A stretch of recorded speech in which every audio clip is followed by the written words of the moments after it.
Quelques minutes avant la représentation, les possédés patientes finissent de se préparer, filles d'un côté, garçons de l'autre. L'ambiance est détendue et pour cause, la compagnie en résidence à la ferme du Buisson depuis plusieurs années est ici chez elle et s'apprête à jouer un texte qu'elle connaît bien, d'un Lagarce qu'elle connaît par cœur. Il a une manière de parler des relations humaines, amoureuses, avec un langage entre guillemets, je dis bien entre guillemets, du quotidien.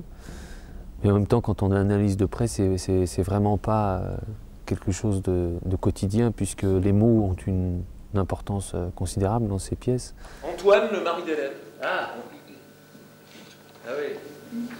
Enchanté, c'est ce que tu as dit? Enchanté. Pierre.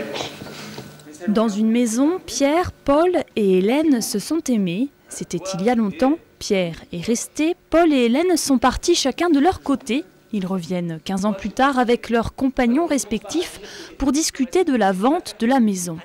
Leur amour passé vient jeter une ombre de doute sur ces retrouvailles. Alors, il y a ce que l'on dit sans le vouloir, ce que l'on aimerait dire sans y arriver et ce qui doit être dit. Qu'est-ce qu'elle a, la fille aînée dont on ne parle jamais? Qu'est-ce qu'elle a? Tu vas pas répéter ça 1 heure. Qu'est-ce qu'elle a? On sait rien. Qu'est-ce qu'elle a? Je parle souvent c'est le langage de l'échec, en fait, je trouve. Mais quelque chose de jouissif. C'est-à-dire que c'est des gens qui vont passer un temps infini à essayer d'exprimer quelque chose sans pouvoir arriver exactement à ce qu'ils voulaient dire ou sans parvenir à être entendu par l'autre. Donc il y a comme ça, il y a des tentatives sans arrêt avec quelque chose de jouissif dans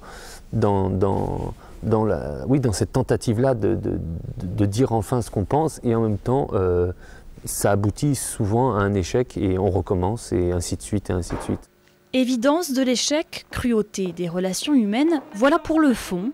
Pour la forme, les possédés ont choisi d'en parler aussi avec légèreté. C'est notamment le rôle des 2 pièces rapportées de l'histoire, Anne, la femme de Paul, et Antoine, le mari d'Hélène, attaché commercial, fin psychologue, champion des digressions à rallonge.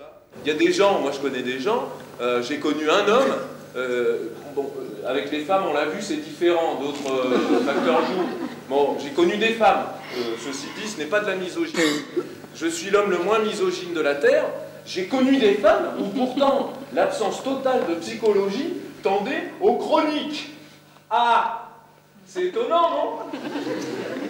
Sur scène, tous les comédiens incarnent l'humanité de leurs personnages avec une grande justesse et dans une mise en scène dépourvue de tout artifice. Il y a juste le nécessaire, un texte, des comédiens devant un public visiblement conquis.